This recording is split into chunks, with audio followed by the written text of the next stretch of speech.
Hi there, I'm Dani Henderson. Welcome back to my beautiful channel. You are going to be so thrilled today. My incredible guest is the one and only Freddy Silva. It has been a while since I had him on my channel. I think almost 2 years since we discussed his incredible book on the missing parts of Scotland. I beg your pardon for saying that wrong. I'm just so excited and a little starstruck to have Freddy Silva back on my channel. Now, those of you that don't know him, where have you been? Freddy Silva is a best-selling author, leading researcher of ancient civilizations, restricted history, sacred sites, and their interactions with consciousness. He also is the leading expert on crop circles. Your book, Secrets of the Fields, was the most mind-blowing and such a clever cover of an entire beautiful green fielded crop circle. It has inspired millions, Freddy Silva, you genius, you. He's published 9 books in 6 languages, 14 documentaries. You might have seen him all over the smelly telly on ancient aliens and shows like that. And Freddy's most recent book is Portals, Energetic Doorways to Mystical Experiences Between Worlds. Now listen to this. Described by one CEO as perhaps the best metaphysical speaker in the world right now. And what I say, line them all up, because I think many will agree with that statement from that CEO.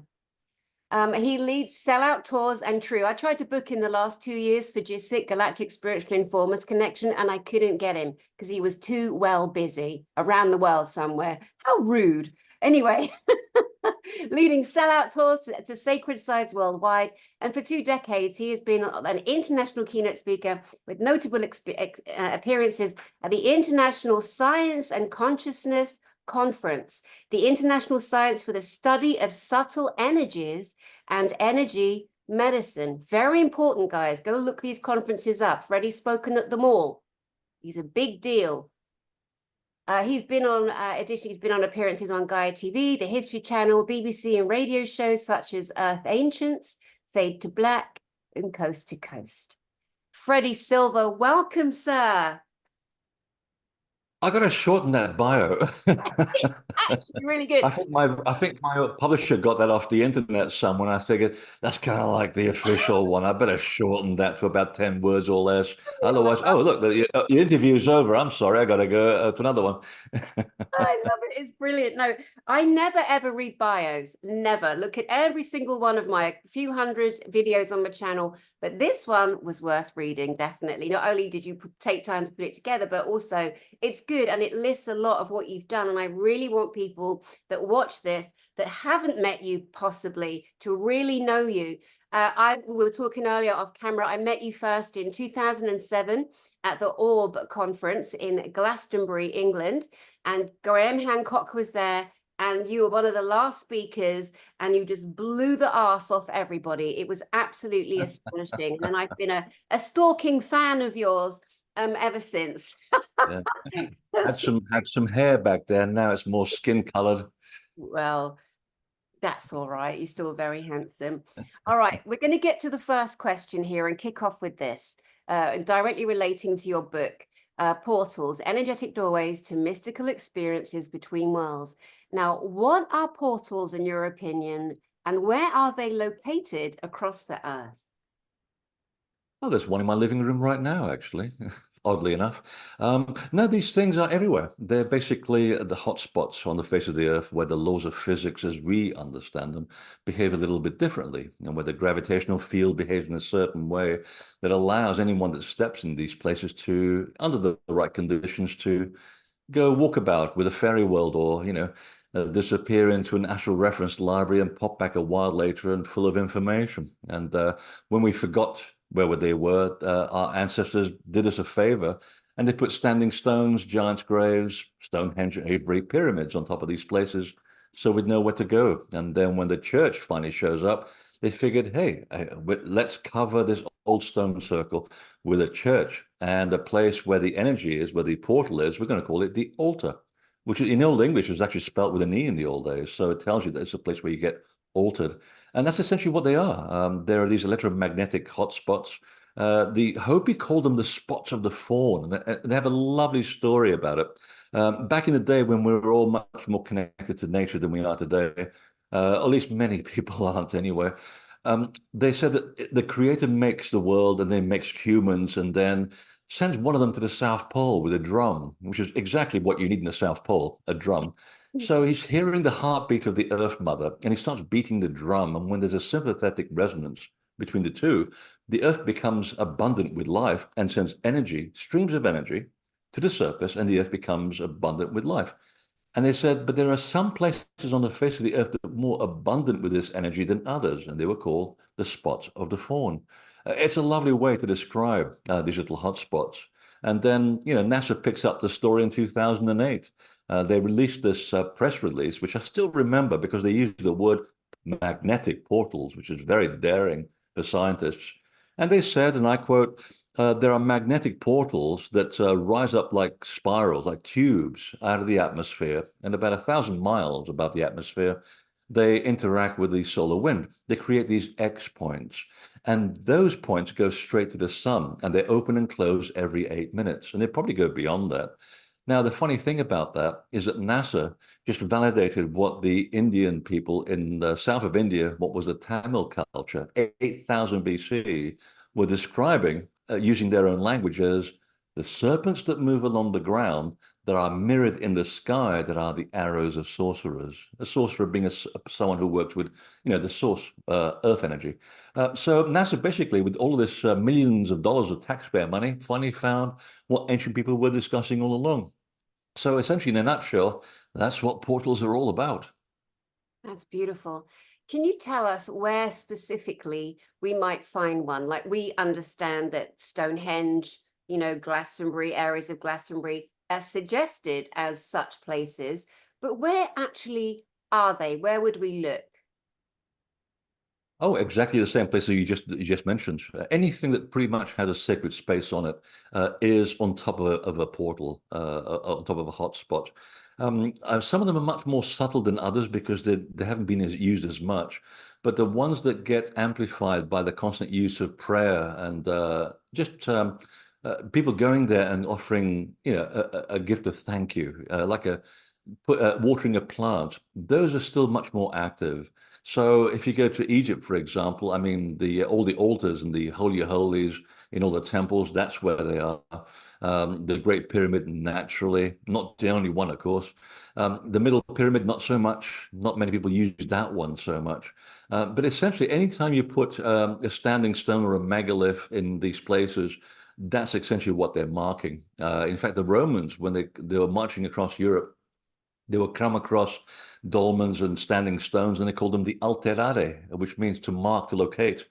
And so they were markers, but they're also saying that these are places of the spirit, where if you stand there for any length of time, you will connect with the spirit world. Now, fast forward to the dowsing community, and all of them will say the same thing, that if you happen to measure the energy of these standing stones, simple things like standing stone, and they basically build up this energy of the land. It goes into the quartz in the stone, which is why the stones were sourced sometimes from hundreds of miles away. And they basically behave like these batteries. And if you're there at the wrong place at the wrong time and you touch it, you ground the energy and you get one hell of an electric shock. And I'm talking from experience. I was near St. David's Head in Wales, learning my dowsing skills years ago, back when I lived in Blighty. And I said, we were down this footpath. It was very overgrown. And I was there with a friend, and I said, that stone, it looks like it's very lonely. It wants to talk to somebody. It hasn't talked to anybody for a long time. And of course, the one piece of advice that I was given went straight out of the door. And I thought, hello. And it's like a hand just came out of the stone and went, oh, thank you. Someone to talk to. Whack. Off. Wow. And I just my hand got glued to the whole thing. And I don't know what happened next. I just woke up in bed 24 hours later. And my friend said, yeah, I ran over, pulled you away from the stone and took you home. You're completely like gone and just tucked you in. And 24 hours later, I got up with a massive sort of headache and I hadn't been drinking. And I was still kind of like tingling, like you had an overload. And I couldn't stop speed talking. And I could remember everything that the stone had downloaded.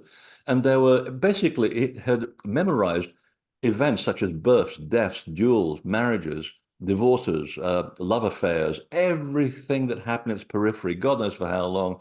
And you could remember everything. It's just downloaded everything.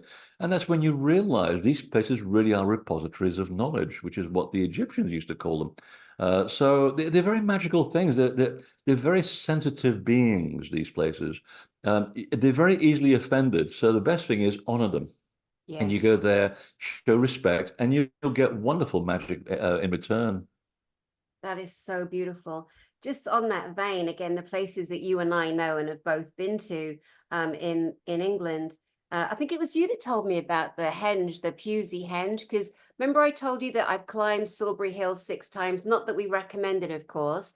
But when I got to the very top of that, I was the first one up there. There were two girls trying to scramble behind me, but I am very competitive, Freddie, and I had to be first. And when I I was hadn't up, noticed. right. I was very much in reverence of this monolithic mound, or some say it's our prehistoric pyramid, whatever you want to label it. But at the very top, and I was linking in, and I was just so happy to be there. I'd wanted to climb it for so many years. And I heard fire and thunder, fire and light, fire and thunder, fire and light. And then when I went in, then clairsentiently and clairvoyantly, there's all these women standing together swaying at the top of Silbury Hill, and they're all singing fire and thunder, fire and light. It was amazing. A capture, a moment of memory that I was able to tap into in that second. It was so beautiful. And as you know, it's the most active area apparently for UFO activity in the whole of Oh, the yeah. UK. Exactly. And Yeah, so, the local farmers have some great stories about Silbury. It's more of a transmitter than a portal, really. It's designed in such a way that it accumulates all the electrical current because it's designed at the base of a hill. So the archaeologists will say, "Oh, it's a beacon." Well, if you're going to do a beacon, go to the top of the next hill and put the mound there. It makes it bigger and it's closer to the sky. But they put it at the bottom of the valley, which is really dumb if you want to create a beacon. Well, the point is, we have so much chalk in the south of England. So when the water goes through the chalk, it creates a low-lying electrical current. So the place is already active. And the rest is just using the design and the alternate layers of organic and inorganic material to create a battery. And yeah, 30 degrees, beautiful. But what people don't know is that there's a second pyramid and it's an inverse and it's an invisible one on top. So when you climb to the top, and you're right, you really shouldn't do this. It's not good for you. At certain times of the month, when the energy is building up in Silbury, the bottom part of your torso goes clockwise and the top part goes counterclockwise, and you kind of go, whoa. And it's very embarrassing when there's a camera crew filming you. But yeah, because you've got the meeting point of two vortices. So it's like a big transmitter that's sending out information and collecting information, but it stores up the energy so that around about the two-third phase of the moon, if you're at the right place at the right time, the building will dissipate that energy, and there's a massive green ball that appears at the top, floats above the summit with an orange halo. I want to say it's about 15 feet wide, hard to tell, and the local farmers call it the cosmic fart. Not very spiritual, but very much to the point. And I actually happened to seen it once. I was just driving around. I was doing some research in the local giant graves at the time. And I was just driving around the back of Avebury, and there it was, floating right over. And I thought, I need to get closer. So I drove like an idiot all the way around Beckhampton roundabout. By the time I got to the hill, 15 seconds later, boom, it had burst. oh, Yeah, and there are a lot of flying balls of light around there all the time, and they're great fun. They're very mischievous, actually. They actually communicate with you telepathically, and I've had a lot of experiences with that. And I didn't know this was even possible back when I was doing this 30 years ago. And yeah, I've actually communicated with these things sitting on the side of a hill. They're flying over a real crop circle, I shall point out, back in the days before the nonsense came out. And one of them was actually being chased by a black military helicopter, which I'm not a conspiracy theorist, but at that point you go, okay. And they were taking pictures of this thing. And it's about, I don't know, maybe 10 feet wide, silvery colored during the daylight. And it suddenly stops. And I thought, you're up to mischief for no good. And at the moment I said that, I said, "Yeah, watch this. This is going to be fun." I thought, did I just hear that? And the people next to me said, "The I think that just got put in here telepathically." I thought, this is going to be fun. Film this. So it disappears behind the helicopter, and everybody's panicking on board. They don't know what's happening. And we're going, over there, behind you. So it's about 500 feet away. And the helicopter turns around and they start filming. There's military people in there. And then the ball disappears again underneath the helicopter, and we're waving over and we're going below you, and they have no idea what we're saying. And the ball then just says, "Well, that was fun. I hope you enjoyed the filming." I thought, "Oh, absolutely. We'll see you again." And he goes, "Absolutely." Because he speaks in perfect English. I don't know how they do this. And then it just literally disappears at incredible speed. We didn't even capture it on film. And we had a copy made because there was, I had a bad feeling about this. I don't know even why I'm telling you this. I guess it's just fun. There was a cottage at the bottom of the Pewsey Vale, and I said, "I know who lives there. He works at the BBC, and he knows me." Knocked on the door, and I said, "Don't explain. Make a copy and put this on TV and boil the kettle." So, literally 5 minutes later, knock on the door, and there's Her Majesty's Constabulary knocking on the door saying, "Good afternoon, gentlemen. I know that we're not here. We are not having this conversation. And please hand back the tape of the incident that never happened. And we know you haven't made the copy." I said, "Officer, we haven't even boiled the kettle. Come in and sit down, have some biscuits. We're not here." And he's got a smile on his face. "We are not here. This is not happening. This conversation is not taking place." And no copies, no questions. Said, "Oh, no, absolutely. Here's the tape. Bye-bye." Of course, we already made a copy. And he got published eventually in a video, back when there was videotapes. And I said to him, "So are you going to be over at the Seven Bells later on? And so we can talk about this. We'll be in plain clothes. We'll talk about it then. Bye-bye." They're ever so nice, the police. They really are. So this is what was going on back then. But in a manner of speaking, to bring it back to the point, the balls, I found out that those orbs are actually following the same trajectory, going from portal to portal to portal in South Wiltshire. And the reason why I know is because I spent 2 years mapping all the energy lines in the Pewsey Vale, just as a matter of practice, to find out the relationship between the crop circles, churches, and mounds. And there is one. They're all linked on the same lines of force. And these things are following the same thing. For them, and it's like conveyor belts. Oh, That's God, I miss England. No, I know. I'm telling you earlier about, being back here and then just the delight of going to a little village church and the astonishing engineering of the gates, let's say, or the locks and bolts on the door, or the architecture on the inside, and then how wealthy the family, the rich family was at that time in that area, that puts their own artwork and their name everywhere, and their kind of beautiful stuccos and their works of art, or yeah, it's just so The beautiful. bigger your wallet, the closer you are to heaven. Yeah. Well, we know that's not true now, which is great. And I think the Pope figured that one out as well, bless him.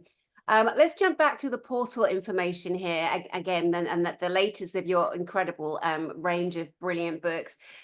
Do the laws of physics behave differently between portals in your experience? They don't behave differently. They behave the same. It's just that some just go fallow. It's a bit like not watering the plant. It just suddenly dissipates. So the more attention you give it, the more prayer you take there, and the more you take a little bit of yourself, the more you energize it. Glastonbury is a great example. So you've got this hill. It's again based on these manipulations of the local energetic field, which then manifest on this hill. And at the top, not where you think it is. It's actually about 30 feet behind the church of the Tower of St. Michael.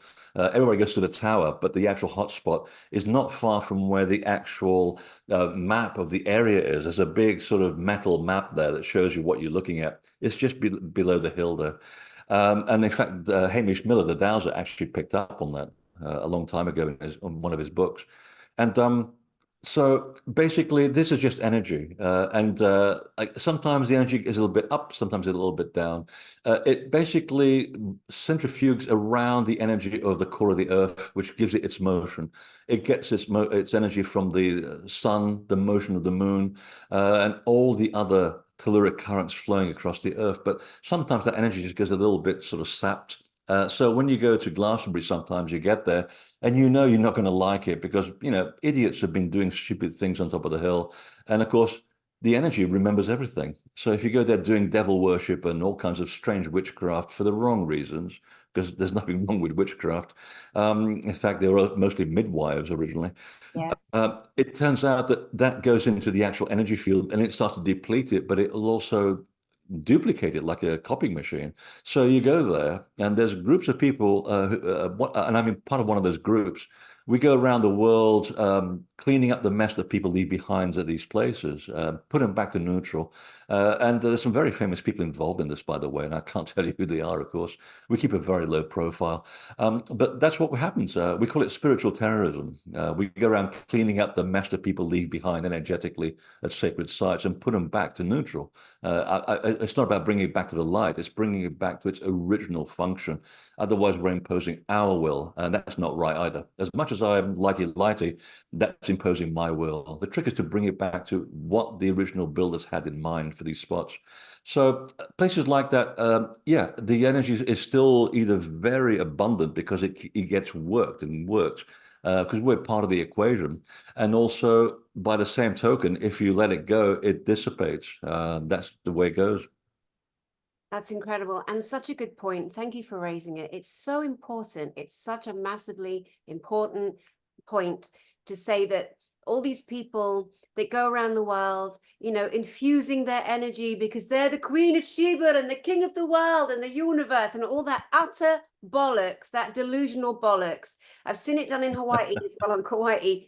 And then they go and they're like, we realigned the ley lines, and you know, Archangel Michael was there, and they're talking utter shite, you know, because spirituality was hijacked, you know, the Doreen Virtue and Jack, that whole kind of generation there, it was hijacked, and people were led to think that they can be omnipresent and every being that's ever been written about is omnipresent, which again is also bollocks. And I love that you take such care of the grid lines and the ley lines, because it really is such a duty. And a friend of mine, her name's Rachel Vaughan, she's just taken the Australian government to its knees. They've had to acknowledge her SRA satanic, you know, horrific on this little girl that's now a woman from one of the bloodline family, satanic families there. And now that's opening another tsunami. But she's got a project, and it's called Lay Love Down, Ley, Lay Love Down. And her and others go to beautiful ley lines and sacred areas, and they send prayer and love and to neutralize, because some of the people that maim and unalive children and adults in the for SRA satanic ritual, they try and disrupt and destroy the beautiful magnetic lines. And she's one that goes around and neutralizes, which was the word to use, which is the word you use. And thank you so much for that. That's so important. Yeah, I mean, it's a huge legacy that we've been given. I mean, it's an insurance policy, and the Egyptians actually mentioned it as the temples as being an insurance policy for times when we'd lose the plot. And they're absolutely right. I mean, if you don't know how to sense the stuff, then you build a site which tells you where it's going to be. And I've never seen anybody go to a temple and come out angry or, you know, feeling down. They always feel up. You're always kind of, you know, like your backbone is suddenly straight again. And it's true. These things are an insurance policy, so there's a responsibility that comes with that as well. And I think as stewards of the next sort of generation, I guess, it's up to us to keep that thing going. And there is a lot of nonsense going around, unfortunately. Everybody wants to be very special and blah blah. And you know, one of the things that got me to write this book, because I had to be cajoled into it. I really want to take a bit of a break and get new information. Otherwise, I'm just repeating myself. Unless I have something to say that is going to be of use, I don't bother. I don't sort of sit there covering the walls with stuff and making money. It's not what it's about. You know, that follows, hopefully, hopefully. Here he is driving a 20-year-old car and saying, hopefully the money will follow. But the thing is, you have to sort of recognize that there are sort of things that you work with sacred space in order to make the thing work for the sacred space, and it will also reciprocate. And what got me excited about the project was that the publisher was saying, well, we want to do a practical on the third part of the book, which is where you actually engage with these things. How do you make the best of your time at these places? And I thought, you know what? I keep talking about this and I've never written it down. And I thought, okay, I like that. And one of the things I keep telling people, and especially on tours when we go to sacred sites, is you have to exercise mindfulness. You have to be present and forget about yourself. It's not about you. Ultimately, it will be. But if you take in ego and desire and expectation and the fact that you've had a terrible life and you want to feel special, yeah, it's going to give it back to you because it's coming from you. And I had to learn that the hard way too, because when I was doing this 30 years ago, I so wanted things to happen and see fairies and flying objects and watch crop circles manifesting. And of course, half of the information that I was getting, it was coming from me saying, hey, aren't you so special? Well done. You got all this figured out. And luckily, I had some very grounded people saying, take away 50% of what you just said and just don't expect anything. Just be present, and then magic happens. And they were absolutely right. So if you just remove yourself from the equation, and what I usually do is I pretend that I'm me watching me through a plate glass window. So it's like there's ego, and there's me, the soul, watching the ego. And I thought, okay, that's not how you do it. This is more better. Let's just settle down, ground ourselves, and just ask a question. What do I want from this portal? What do I want from this sacred space? Expect nothing. And I go walk about, I take my camera, have a sandwich, and before you know it, it's like downloads of information. I thought, where did that come from? And I don't question it. And I go home, go to the library and start reading musty old books, and it's all there. And I remember a famous episode in Sacsayhuaman in Peru, or as the locals call it, Sexy Woman. Yeah. They have a sense of humor. I like them. And I said, I know I'm trying to say something about this temple, but I know I'm not having an easy time talking about it. Go and play. I'll see you all in an hour. So the group disappears for an hour. It was because when I was standing there, I had asked the spirit of place, what is this all about? Why did they build this in the way that they did? And I'm getting a download in my left ear, and I'm trying to talk through the other side of my mouth, and the two were just not cohabiting. And I thought, okay, I just need to take out my notebook and write down, okay, if you see me from above, find the falcon and find out my original name. And I thought, okay, nothing makes any sense. So I had a guide who's an Aymara and one of the oldest people on the planet, lovely people, and not many of them left either. And I went down to the library in Cusco, started gathering some information, and 3 weeks later, I finally worked it out what they were saying. Originally, Sacsayhuaman were the wings of an outstretched bird. One side is gone because the Spanish destroyed it. They took the stones downhill to create Cusco. And I said to my guide, I said, Sacsayhuaman means the place of the satisfied falcon in Aymara. But the falcon is not a totem bird of the Andes. He says, no, no, no, where the condor is. I said, yeah, why a falcon? He goes, no sé. I'll tell you why, because a visiting Egyptian would know exactly what you're talking about. The satisfied falcon is Horus, who is now highlighted as the living expression of his father Osiris.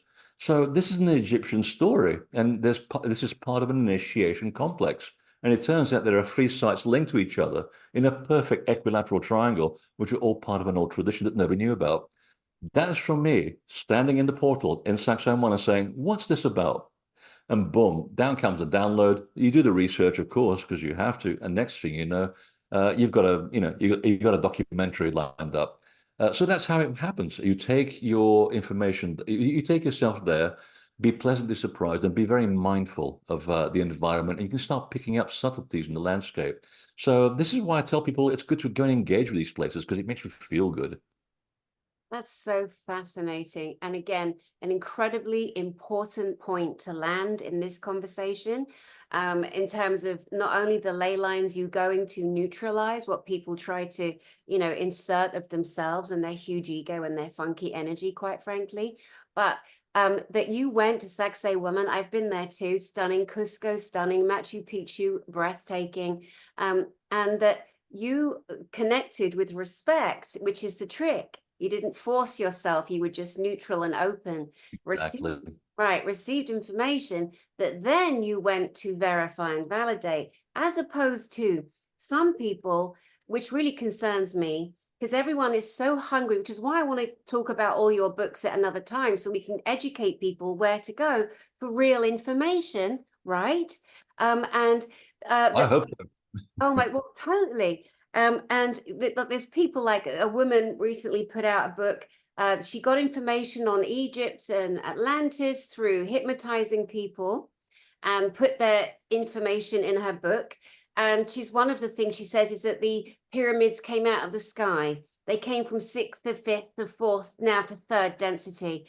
And it's terrible. It's wrong information, isn't it? It's just nonsense. And people are looking, and so this girl gets interviewed on a very, very high-end channel, and everyone respects the person interviewing her. So then that goes into the field, into the minds of the masses watching, and it's just more corrupt bollocks again, wrong information. What do you think about that? I think it's an interesting theory. You can't prove it. We'll add it to the other list of theories about the pyramids. No, all you have to do is listen to what the Egyptians were saying. And they said quite categorically, and you have to really get in some deep research at this point, and even learn Arabic, which is very difficult. And they said, yeah, I mean, 300 years before the Great Flood, which was in 9700 BC, which we now have a geological date for the event. They said, yeah, I had this dream, and there are meteorites coming to hit the Earth. It's going to obliterate everything. What should we do? And is it true? So they get all the astronomers in the room. One of them was Jehuti, who the Greeks eventually called Toph, real person, by the way. And it said, yeah, we can't possibly allow all the stuff that we've accumulated over 10,000s of years to suddenly disappear, and then the survivors will resort to being cave people. We don't want to do that. So I will instruct pyramids to be made, and there you go. So they actually built these from scratch, but it was the way that they moved the stones that's interesting, because they talked about the fact that, again, all of these places are aligned on the Earth's telluric currents. So they're like electromagnetic escalators, if you like. And so what you have to do is find out the resonant frequency of the stone, tap it, create an anti-gravity in the stone, and then a child would just push the stone like this. And that story appears all over the world. It's not just the Egyptians. Central America, South America, Japan, Polynesia has the same story. That little islands in the middle of nowhere. They talk about, yeah, the gods, they used a special trumpet or the vocal command, and the stone just went up and went that way, and the temples were built overnight. So there was a sense of anti-gravity around it. And in the 80s, Princeton, they had this group of people who were looking at that fine line between science and mysticism, and they were given a bit of money. And they did some experiments on this, because they're asking the same questions I did. Why those stones? Why not the convenient one over here? Why do we have to go 400 miles to get that stone? Well, there's a reason for that. It's packed with a certain type of quartz, a lot of it, iron and magnetite. And you put those three things together, and it does some wondrous things. They actually found the specific quartz, and they put it in this tube in the laboratory. And they began to look at the traditions. Sound is moving the stones. Okay, let's put a sound amplifier and aim it at this piece of quartz in the laboratory. And they actually filmed this. So they kept playing and playing, trying different amplitudes. And there's one lovely moment in the video where the quartz just rises in the tube. And they went, aha. So that's what they were talking about. And I think it's still on the Princeton Engineering Anomalies Research website. So it's one of the best experiments so far that I've found that actually validates what the ancients were talking about. And why would they lie? I mean, they were enamored with these things. So they were actually there to witness the event. So that's pretty much how these things are put together. I think, part of the awful denial and the deliberate redacted history that across the world is so that we don't find out how incredible we are, how we use metaphysics, magic, natural energy, light, sound, frequency to do exactly what you just, laid out there on the ley lines, moving these gigantic megalithic stones. And it's so embarrassing. I feel with people still struggling, and the information's right there. It's in your books. It's in Freddy Silva's books, everybody. All right, let's I jump mean, to another. Huh? the ancient mystic schools always said that incarnation is a spiritual death, and the point is to try and remember why your soul came here, and do whatever it takes. Find the right tools to remember, find out who you are as a person, not as an ego, but as a soul, to make sure that you live your life usefully, with a sort of an aim. Because most of us are wandering through life, just going shopping, watching television, blah blah blah. Nothing wrong with that if that's your purpose. But I think we came down here to do something a little bit better, and maybe even improve ourselves while we're down here. So they develop all kinds of techniques, and I think that what this whole point was about was to develop all the techniques necessary to empower you to discover that you're the God you've been waiting for all along. That's a joke that the Hopi say all the time. And I think Gandhi also picked up on that. And I miss him. He had the best quotes. But it's true. I mean, we now watch Gaia television, we read books, we do podcasts and so forth. We've got all the tools. And I have to say, I've written a lot of books, and there's nothing new under the sun. What I've written is just using different adjectives and verbs to describe exactly what they were saying 5,000 years ago. It's though we don't really get the message, but we have to keep repeating the message because we keep forgetting the message. And you talk about sort of, sort of losing the plot. There was a famous experiment, also at Princeton, oddly enough, where they actually showed how amazing you actually are. They got 16 people in a room and the idea was to use your intent. Everybody had to be trained to do the same intent. And the idea was to look at a piece of equipment, a computer that has a computerized drum beat. The idea was to move the drum beat. Now you think, oh, that's just not possible. It's a lot of bollocks. As a peer-reviewed experiment, there's a scientific paper on this. 16 people managed to change the computerized drumbeat of a computer. Now, what happens if you can do that, let's say, in a city where in July, like here in America, the cities have the highest crime rate. So they took a group of transcendental meditation people to Washington. They got to meditate on whatever it was they were doing to bring down the crime rate. And they did it in 5 cities in America, and the crime rate went down 25%. Boom, just like that. That's just 1% of the population thinking of the same thing. That's how easy change can occur. So we are very, very powerful people. And yes, we get told that we're not by religion and everybody else because they want control and they have no idea what they're doing because that's why they want control. They're afraid that they're going to get caught with their pants down. But that time is coming, but that's for another day. It is indeed. Those shirt lifting cardinals are going to get what's coming to them. Just just to take a step back here and not to mock any of the horrors that do actually happen, but trying to keep it light. Let's go back a step because I need to defend you on something, and I'm going to whether you like it or not. Because years ago, when you came out with so much incredible information, and you continue to this very day with the latest book that we're discussing, but of course, there's so many subjects with you, it's impossible. You're such an assortment of brilliance. We can't just stick on one area, but you said a moment ago that you're just kind of repeating what's been said over history. That's not actually true because you have a brilliant spin on things. And I'm going to back this up with an actual experience I had with your work, several actually. When you wrote The Secrets in the Fields, 2000, 2001 or 2, whatever year that book came out, right? Yeah. That brilliant book on crop circles, what they are, right? The history behind them, your experiences, how you can tell a real one, how you can see the microwave kind of join in a stalk when it's laid down by an actual real technology from craft or whatever, laser beams. You had different ideas, and it's a brilliant book. You got to get it, guys. Secrets of the Fields, Freddy Silva, Silva. But I'd never seen anyone before lay over the top of the crop circles the sacred geometry, the geometria. So for me, you educated me. And even if you'd learned that elsewhere, it doesn't matter. Because as the generational downlines happen, we need certain aspects of information to continue and not be redacted and not be sullied. Exactly. Right. Well, it's a bit like Arthur and the Holy Grail. That's not new. That's plagiarized from Jason and the Argonauts, and they plagiarized it from Isis and Osiris, and they probably plagiarized it from somebody else.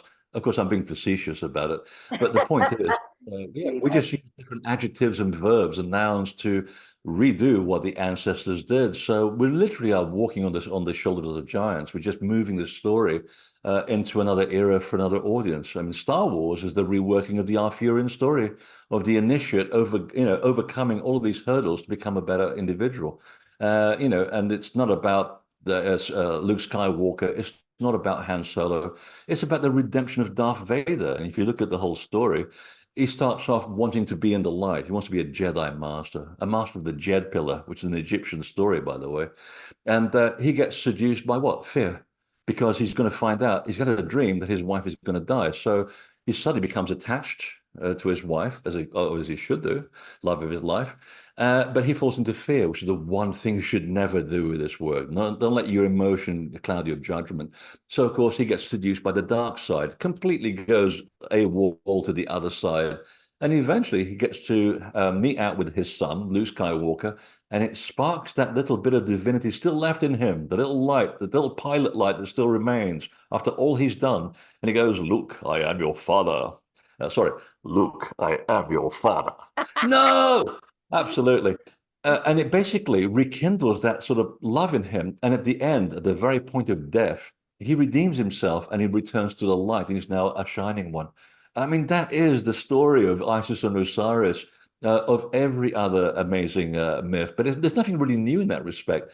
It's just retold for a different age. Just like the next generation will probably hear this podcast and they'll go, "Hey, I can work that for the 22nd century in a different way."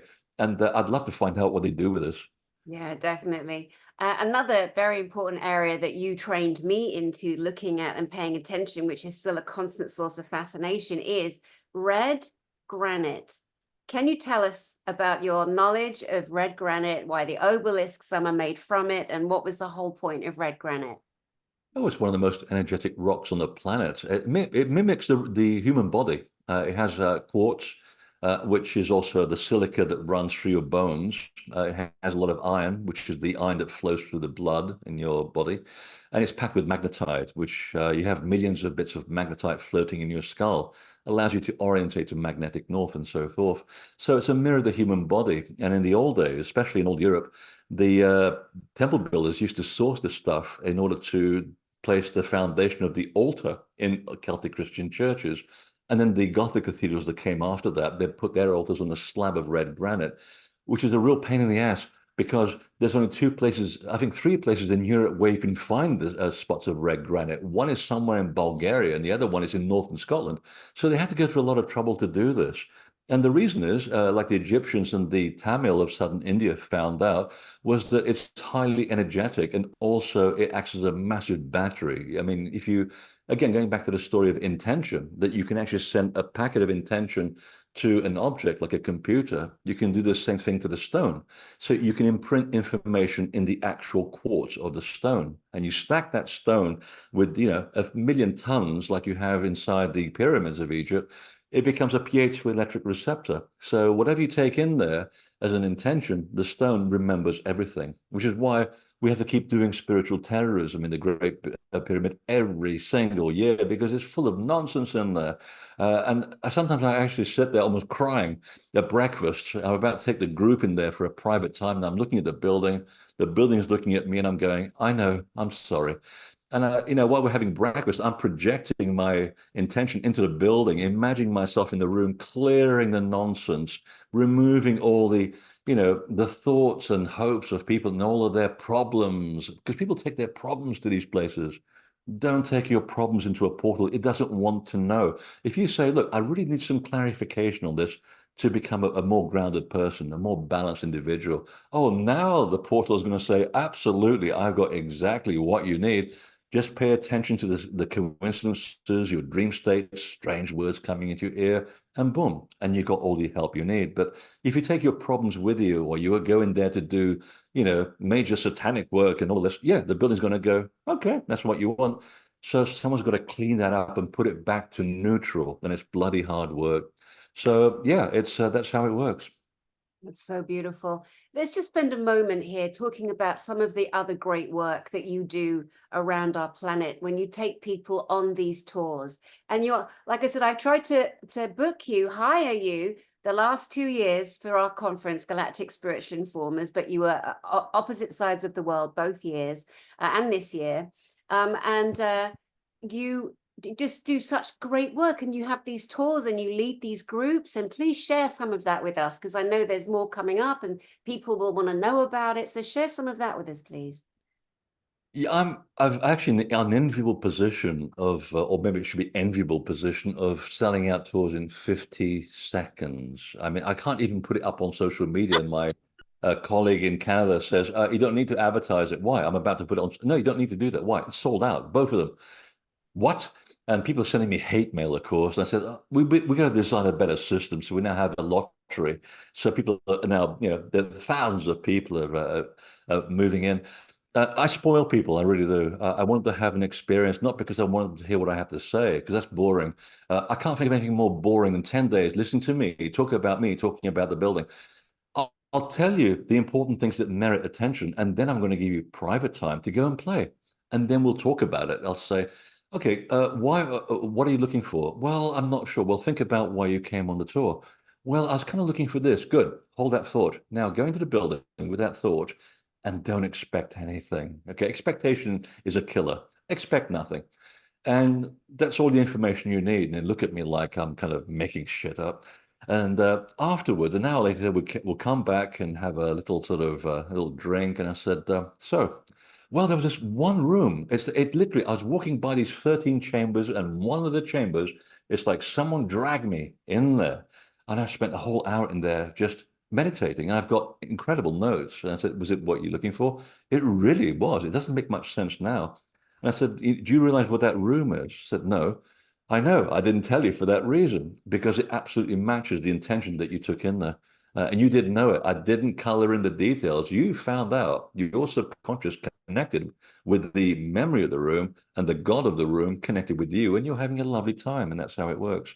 So we get a lot of work done, a lot of spiritual work done, and we have a lot of fun as well afterwards. The best hotels, of course, the best restaurants. Torian, it's the best pleasures on the planet, of course. So we do, and a lot of those experiences have also made it into the book. It's the first time I've actually sat down and talked about my personal life.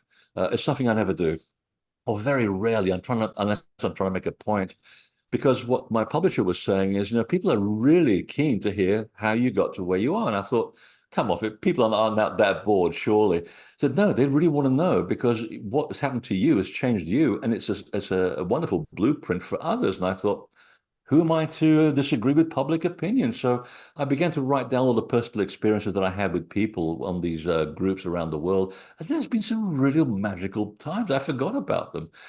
One time we were in Ireland, and I was with my fearless, glorious spiritual leader, who's a wonderful psychic and works with the British police to solve their problems. And she was teaching me about the subtlety of space and energy. And I thought, okay. And I knew nothing at this point.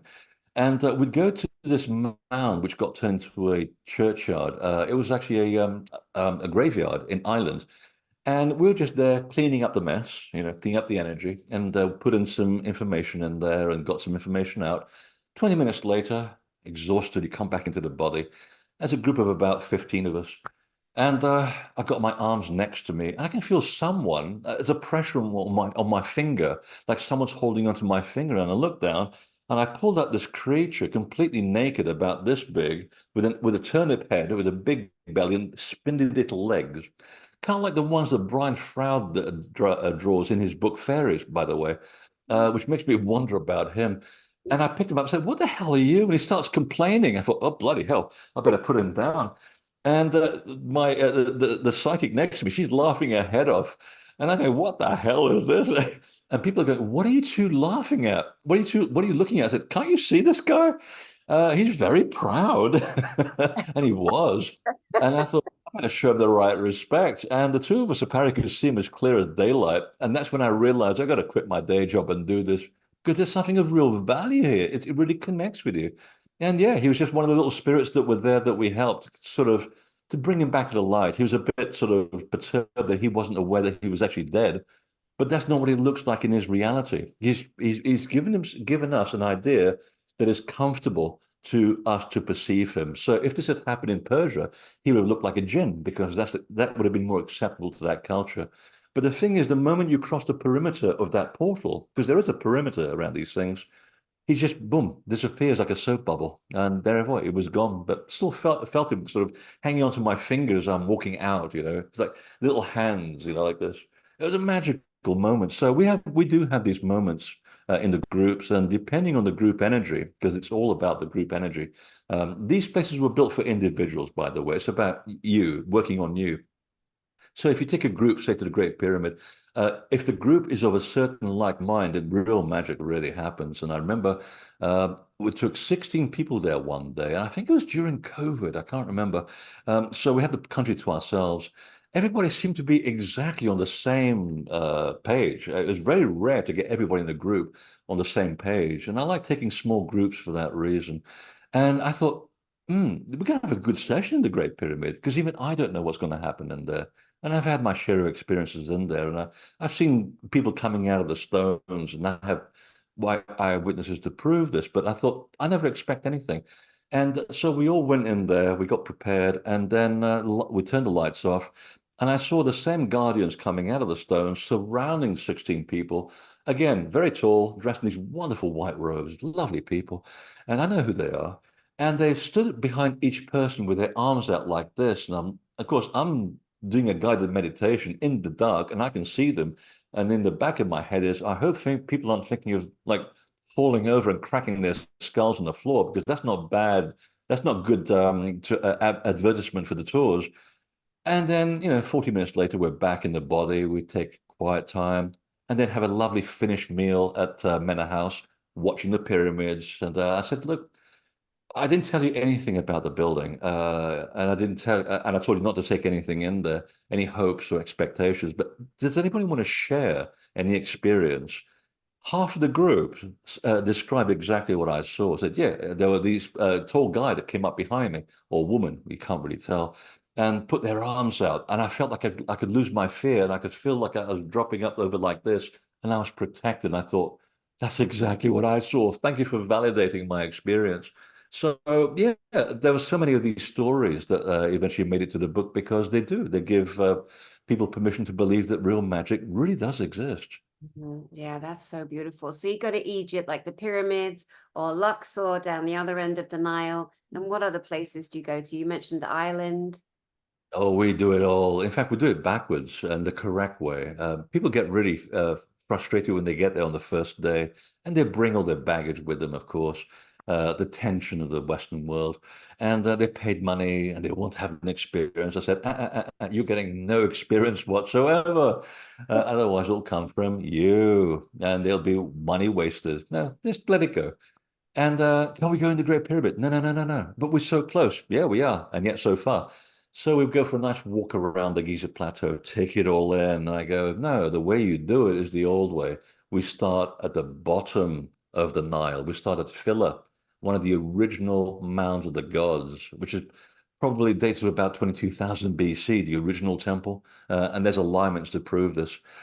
And the idea is that in order to experience the Great Pyramid, you have to build up your resistivity, your electrical current in your body. And what they used to do in the old days, it started Phila, so the divine abode of Isis, and you go there and learn everything there is to know about Isis and the divine feminine. And while you're doing it, you're building up this wonderful electrical current. Once you're done, they give you a little lunchbox and puff, puff, off you go up the Nile to Kom Ombo. And there you will learn another teaching. And believe me, it's taken me 30 years to figure all of this stuff out. Very little is written, and you got to really dig on the big rocks to find this stuff. And what you're doing is you're learning the mysteries teachings as you go up the Nile, and you're building up your electrical current. Well, the prize is the Great Pyramid. And by the time you get there and you're prepared, oh, after 10 days of doing this, people are now ready to go in and they're really getting that vibe because it's not for everybody. It's a very masculine energy. And I don't mean gender. I just a sort of heavy, kind of intense energy. So some people go in there and they go, I don't know. Okay, go to the small pyramid because that's a very different energy altogether. And there's a much more sort of balanced, more feminine energy. In fact, I prefer the small pyramid actually. So it's about preparation. It's about understanding the whole trip. And so that's what we do. We kind of do it the old-fashioned way. But again, it took about 30 years of research to figure out what all the special places are. And one of my favorites, nobody ever goes to. And of course, now that I put this out into the public realm, everybody's going to go there. But that's okay. It's it's not proprietary.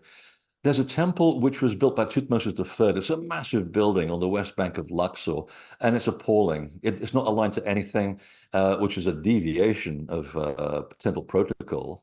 And it's just the monument to ego. I mean, it's horrible. It's big, but it's also horrible. And everybody wants to go there because it's eye candy. It's going to be seen on Facebook. And I go, turn right. What for? Into this tiny little shack here. What? Oh, this shack, you have no idea what's going on in here. So the usual bribery goes on. And we're the only people that are ever allowed in there. We're very quiet. I said, here, if you just feel what's going under your feet, it's something really, really old. And people are going, yeah, oh, there's something incredibly ancient under here. I said, do you know who's buried here? The original 8 creator gods of Egypt are buried here. That's why it feels old. And this is one of the most important, and it's the most original building in the whole site. And it's aligned to the rising of Orion in 10,500 BC, because that's when the gods arrived. The rest of the building is just, yeah, it's for show. The small details are always the most important. So that's what I concentrate on. Little things that really give you, well, value for money, I guess, because you're really making the most of your time connecting with the true nature of what these places are all about. That's so amazing. Are you planning a tour to Ireland in over the next year? Oh, I've been planning it for 10 years. I can never seem to get around to figuring out how I can do either the whole thing, because there's not much in the middle that's left. You're either up north where you have to go climbing a lot of mountains and a lot of mounds, or you have to be down at the bottom and you have to love a lot of standing stones because that's all there is, a lot of standing stones, which I love. I mean, there's no stone that is alike. They're all individual and you get a different hit. And I've never been able to sort of figure out how to do the whole thing. But I said the same thing about Scotland, and I was able to turn the problem on its head, and it worked. It will happen at some point. I just got to get over there, spend time, and then I have to do the tour myself. I have to design it. I have to go to the hotels. I have to eat at the restaurants. When I'm happy, I know you're happy, and that takes time. So I have to do the whole thing. And again, also have to bone up a lot on the Irish mythology, which I kind of tapped into ironically in my book in Scotland, which eventually connects to the Irish traditions. But there's a lot in Ireland which still begs to be worked out. There's not much information, and what little there is in very metaphoric term. So I've got to also be a good teacher and do my homework before I actually do that. One day, one day. So I still say that Donegal is actually the most important part of Ireland. A few people pay attention to Donegal. I think, in fact, most of the ancient sites are actually along Donegal and that area around there, and Sligo. That's where the original gods landed. Hardly anybody pays attention to those. So I think I might start there and work my way somewhere else. Newgrange is fairly new, believe it or not. right, that's amazing. You know that some people watching this are going, "No, I'm going to go and do Donegal." Right. Oh no, So, I've ruined the whole place. so guys, get in line. Freddy's the leader here. Freddy Silva is the one. Let me ask Oh, you I mean, if a you question. do the big mound there, the mound of where Meave's tomb is, whether she's actually there or not, we don't know. That is like a big pregnant belly. That's the epicenter of the whole Irish culture. If you want to know about Ireland, you have to go to that place around Carrowkeel. And it's actually, the name is actually an Armenian name, which tells you where the Irish culture came from. It originally came from Armenia about, what, 7,000 years ago. Not a lot of people know that one. So that was again, sitting in a stone circle in Scotland, downloading, going, you should look at my Armenian connection. I thought, what? Scotland, Armenia, stone circles? You got to be kidding me. Oh, before you know it, I got scholars in Armenia contacting me. I thought, how the hell do you know me? Oh, we just found you online. I thought, oh, I was just thinking about maybe looking at Armenian, the Armenian language, and oh, let us help you with that. And before you know it, you've cracked Scotland and you've cracked the names of the places, which are all Armenian. So this is what happens. This is what you can do at these portals. It's what you're looking for. You go there and you connect, you extract information. That's amazing. And like you said, it's so important for each individual to journey into themselves, to see what they're capable of, to, that fully realized part that, the Christ came fully realized. I believe that we're all here to fully realize who we are because we're so magnificent. Let me ask you a Exactly. question about some of the other cultures in relation to your book on portals.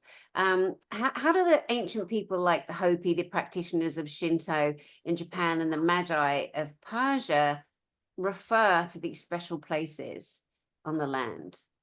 They have a thing called the Reed of Heaven. And if you go to the Hopi territory in, let's say, Arizona, you go to a kiva and there's a big fireplace. And everybody takes a picture of the fireplace, looks at the fireplace, it's a big hole. Everybody forgets about the little hole in the middle of the room. It's like, no, little hole. That again, the little details are most important. That's the sipapu. That's the reed of heaven. And the shaman will say, yeah, when we're in ceremony, and the kivas are also basically marking where X marks the spot where the energy currents run through the building. So there's your portal right there. And under the right conditions, the reed acts like a little tube of electromagnetic energy, spins out to the sky. The soul of the shaman goes up the tube into the astral reference library, and the spirit world comes into the room and it gets picked up by the shaman. So it's a two-way street. And if you said that to anybody in Persia, they'll say, oh yeah, we got those, the reed of heaven. They're all connected to the sacred mountains. And you ask, why are some mountains sacred and other mountains are not so sacred? Doesn't it make them a bit lonely? Well, no, because that's where, the jinn hang out. Yeah, that's the nature spirit. Because again, the energy lines congregate at certain mountains. They create these hotspots, and that's where the Persian mystics, the Magi, do their work. And the same thing in Japan with the Shinto culture, which they borrowed from the arriving gods from the flood, by the way. There's a series of 17 books which teach you the tools for becoming a better person. I'm actually working on collecting all of them. I've got a guy here in America who actually deciphered the oldest prehistoric texts in Japan, and hopefully he can color in the details for me because he knows ancient Japanese and I don't. So it's going to be a big collaboration. And the idea was that, again, you find these hotspots all over Japan where certain things happen that allow you to move your consciousness towards the sky and information to come down. And they also coincide with sacred mountains in Japan, like Mount Fuji, for example, and also the oldest Shinto sites in Japan are also in those locations. And here's a funny thing. All of those sites are dedicated to a goddess called Ise, which is Isis in Japan, by the way, or Isa, as they call it in Egypt. So she's the divine bride, and the divine bride is the woman that holds all the wisdom of the universe. And it's the woman that the initiate has to marry when he crosses that veil into the other world. He marries his divine bride and he returns, or she returns, enlightened because they now have the wisdom of the entire universe inside their consciousness. Plato talked about that. Of all people, he said, yeah, my discovery of the other world and my experience of initiation shaped my metaphysical doctrine. It's all about going into the other world at these special locations, collecting information because you're taking an intention with you. You can't just walk about into the other world at these places and say, hey, I'm here. Well, the other world's a very big place. It's infinite. You're going to be lost, and you'll find yourself not returning back to your body, and you die, which kind of defeats the purpose of the exercise. So you're taking the intention with you into the portal. You're connecting with the spirits that you're supposed to be connecting with, and within 3 days, you come back into the body, and you remember everything, and you apply it in your daily life. You become a better person. So Leonardo da Vinci did it. Isaac Newton alludes to the fact that he also did it. He was talking about gravity and how the Egyptians knew everything about gravity. And then he leaves you a few clues because otherwise he'd be burnt alive at the stake.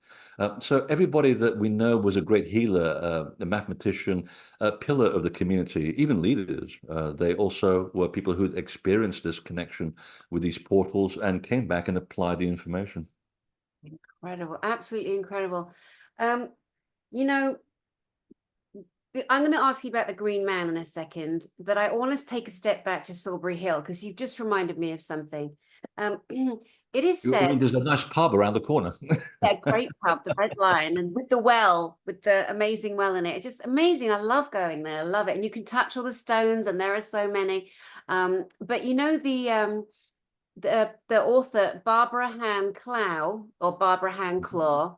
So one of her books from years ago was I wanted to get her on my channel and talk about Signet of Atlantis, which is this book, but she wanted to talk about her more. I've got to read her new book before she'll come on my channel, and that makes perfect sense because she's like, Dani, I wrote this 30 years ago. I'm like, yes, but so Silbury Hill, when she's written that book, Signet of Atlantis, she says that a male and a female gave their lives to be the kind of groundstones for the Silbury Hill itself before it was built. And it was said it was ceremonial. So the man and the woman, they give their lives, you know, the husband and the wife, or the bride and the groom, energy, yin and yang, whatever you want to call it.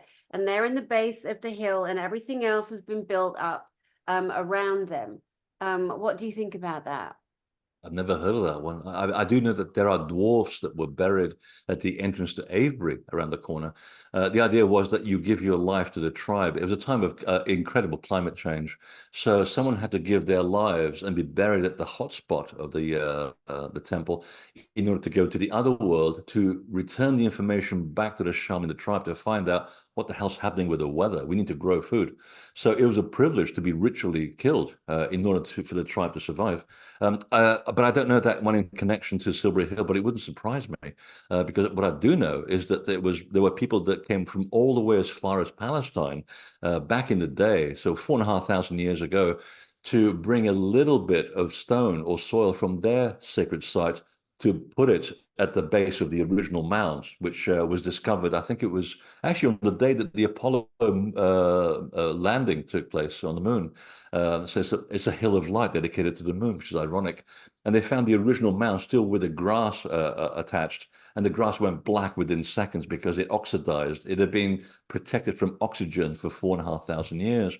And they know that it was built on the first day of August because all the August flies that happen in Wiltshire, they germinate around the 1st of August, and they were still covered by soil. So all the soil came from different people around Europe to build the original mound, and then they kept building, the building that we see today on top of that with local soil. And it would have been ceremonial. There would have been a sort of a meeting of minds of the masculine and the feminine. So that would not surprise me at all. It would have been part of that meeting of minds to make it a place that, where two opposites come together in balance to create this pregnant belly or a nipple, if you see it from another point of view, because you've got the areola and the nipple at the top when you see it in a certain light.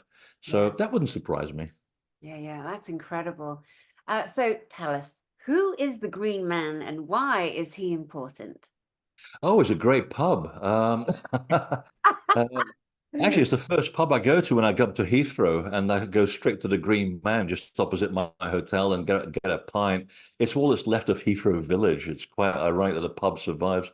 The Green Man was very important because now we're approaching the Middle Ages in Europe, and the church is taking over. It wants to destroy the sacred sites.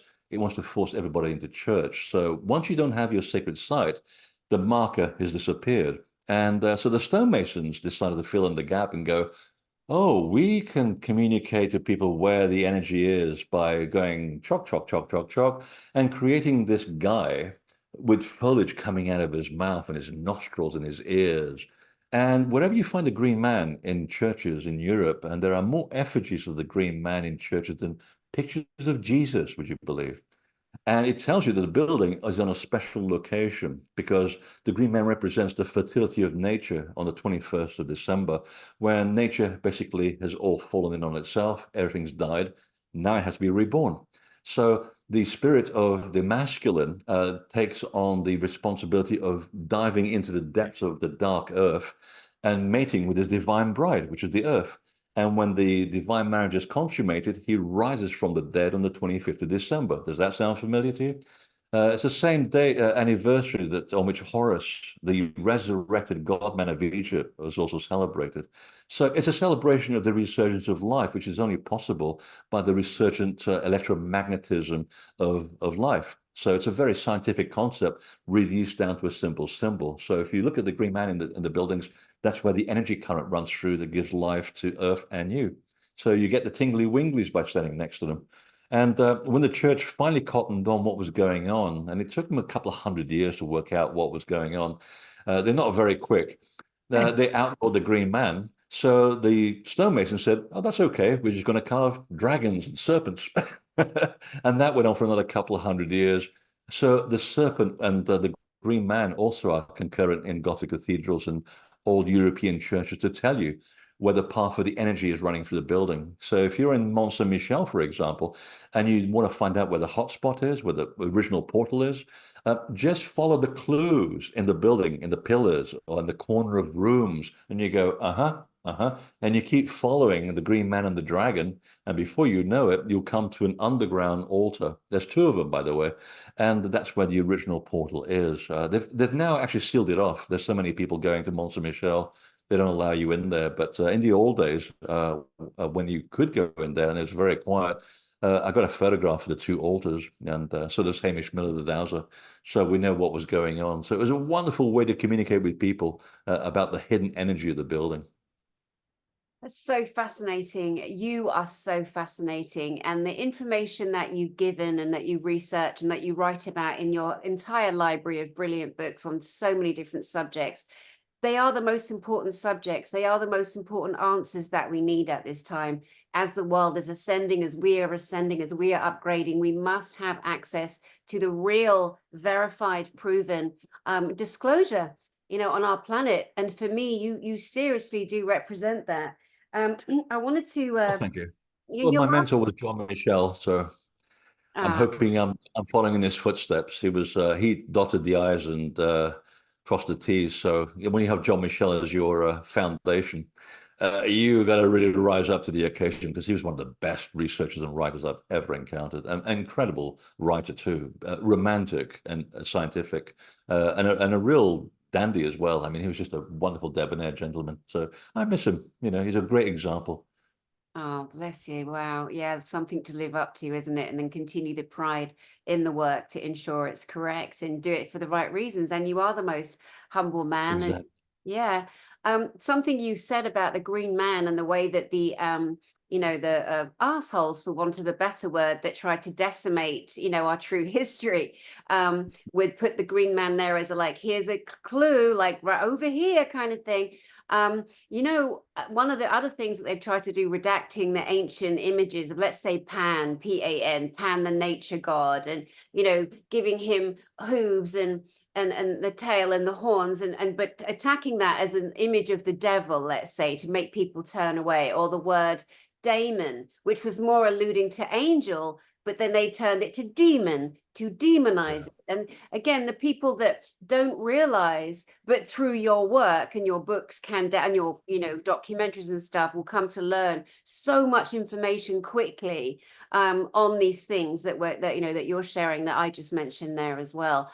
I know we have to come to an end. We've been going for over an hour here, but in terms of this beautiful your book on portals, I'm going to say the whole title: Portals, Energetic Doorways to Mystical Experiences Between Worlds. Okay, and obviously I'm going to put the links, everything underneath, but sometimes people don't listen and they don't remember to go underneath the actual video, but so anyway, so Mindfulness is nothing. There's no shortcuts.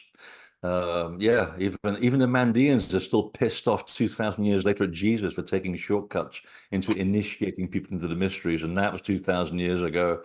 No shortcuts. You have to take your time. yeah, definitely. I would love you to leave us with how people can get you, the tours that you have coming up, and anything else that you want to leave in the minds of the audience, the beautiful audience that will see this. I love how you put where people can find me. It's like, ladies, I am single. Yes, Um, they're gonna find you. Thanks, Danielle. No, you can find me at invisibletemple.com. So yeah, there's now 16 documentaries. I just released one on a 3-part series on Egypt. And I know I rarely say this, I'm actually happy with it. I'm very rarely happy with anything. I'm a notorious perfectionist, but it's finally come out on Gaia. It's also on my Vimeo channel. But it's an original take on Egypt, which took years to put together. So that's also come out as well, which is why I probably look very tired.